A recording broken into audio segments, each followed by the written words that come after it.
اللہ کے راستے میں خرچ نہیں کرتا تو اس کو اللہ تعالیٰ کس چیز کی خوشخبری دے رہے ہیں؟ جہنم کے عذاب کی. اور وہ جہنم کا عذاب جو ہے وہ کس طرح سے ہے؟ اللہ تعالیٰ نے خود ہی فرما دیا ہے کہ جو لوگ سونا چاندی سیند کر خزانہ کر کے رکھتے ہیں اور اسے اللہ کے راستے میں خرچ نہیں کرتے، انہیں دردناک عذاب کی خوشخبری سنا دو. عذاب کیسے ملے گا؟ قیامت کے دن اس سونے اور چاندی کو جہنم کی آگ میں تپایا جائے گا، پھر اس کے ساتھ ان کے چہرے، ان کے پہلو اور ان کی پشتیں داغی جائیں گی اور کہا جائے گا یہ وہی خزانہ ہے جو تم جمع کرتے رہے ہو، اب اس کا مزہ چکھو جو تم جمع کرتے رہے تھے. یہ سورۃ توبہ کی آیت نمبر 34 اور 35 کا ترجمہ ہے. یعنی مال و دولت جمع کرتے رہے تھے، اسی کے ساتھ اللہ تعالیٰ ان لوگوں کو عذاب دے گا، کیونکہ اللہ تعالیٰ نے اپنے پیغمبر صلی اللہ علیہ وسلم کو حکم دیا تھا کہ اے پیغمبر خذ من اموالہم، ان کے مالوں میں سے لیجئے، تو طہرہم و تزکیہم، جس سے ان کو پاک صاف کیجئے. مالوں میں سے لینا کیا ہے؟ اللہ کے دیے ہوئے مال میں سے جتنا جس کا حق ہے، غریبوں کا، یتیموں کا، مسکینوں کا، ایون کہ زکوٰۃ کا حق ادا کرنا، یہ اللہ کے راستے میں خرچ کرنے سے مال پاک صاف ہو جاتا ہے. اور اگر کوئی شخص استطاعت رکھنے کے باوجود بھی اللہ کے راستے میں خرچ نہیں کرتا تو اس کے لیے دردناک عذاب کی خوشخبری سنا دی گئی ہے. نیکسٹ ہے جہاد بن نفس. نفس کہتے ہیں انسانی جان کو. جہاد بن نفس، نفس کے ساتھ جہاد.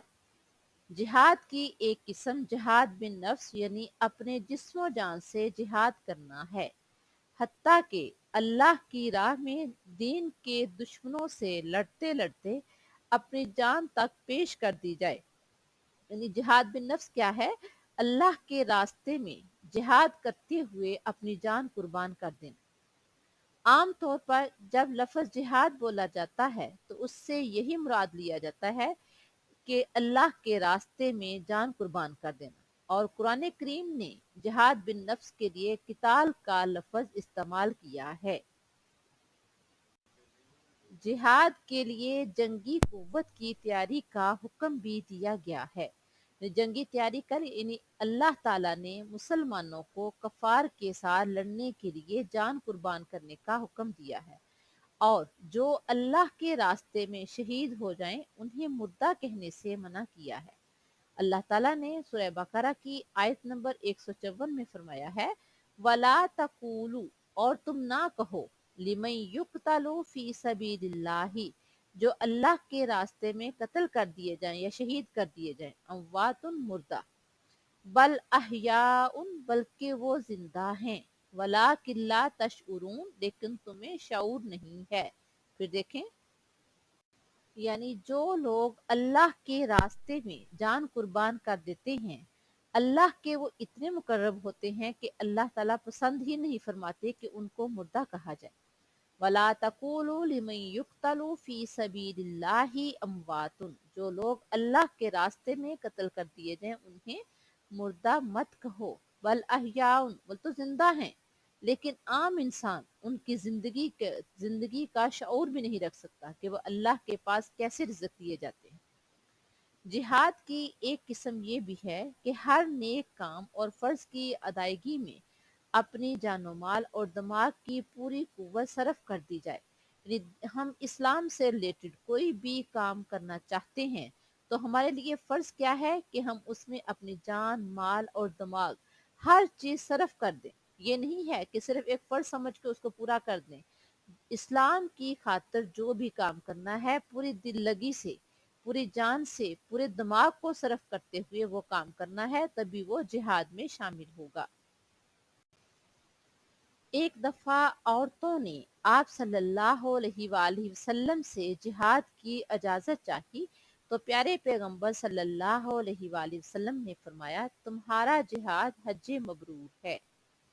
اسی طرح ایک صحابی آپ صلی اللہ علیہ وسلم کے پاس تشریف لائے اور انہوں نے کہا کہ میں جہاد کرنا چاہتا ہوں. تو پیارے پیغمبر صلی اللہ علیہ وسلم نے فرمایا کیا تمہارے ماں باپ ہیں؟ اس نے عرض کی جی ہاں. فرمایا تم ان کی خدمت کے ذریعے جہاد کرو.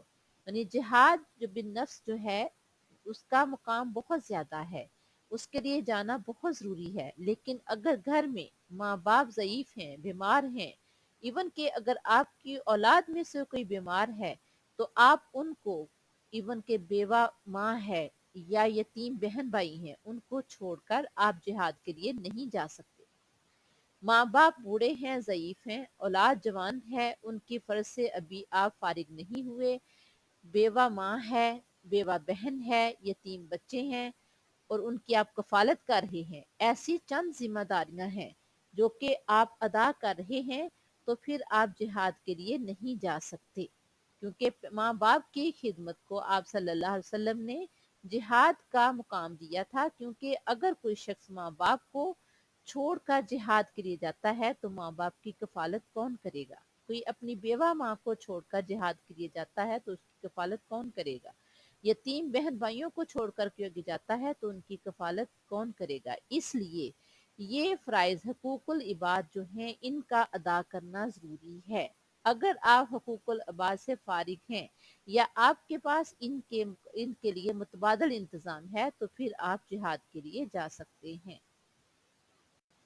اسی طرح کسی ظالم حاکم کے سامنے کلمہ حق و عدل کہنے کو جہاد بلکہ بہت بڑا جہاد قرار دیا ہے، یعنی آپ کو پتا ہے کیا صحیح ہے کیا غلط ہے اور آپ سے گواہی مانگی جا رہی ہے، تو آپ ظالم حاکم کے سامنے اگر سچ بتا دیتے ہیں تو یہ بہت بڑا جہاد ہے، کیونکہ عموماً لوگ ظالم حاکم کے سامنے حق بات کہنے سے گھبرا جاتے ہیں، لیکن آپ اگر صحیح بات کہتے ہیں، حق بات کہتے ہیں، اس میں چاہے آپ کو آپ کی جان کو بھی خطرہ ہو، تو اس کو اللہ تعالیٰ کے پیغمبر صلی اللہ علیہ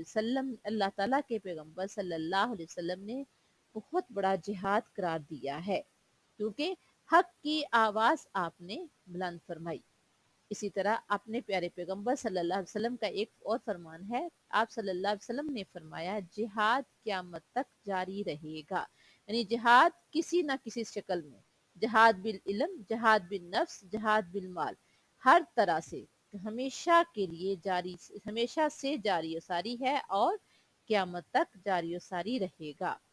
بیٹا یہ تھا ہمارا سیکنڈ لاسٹ ٹاپک ہجرت و جہاد، جو ہم نے آج مکمل کر لیا ہے۔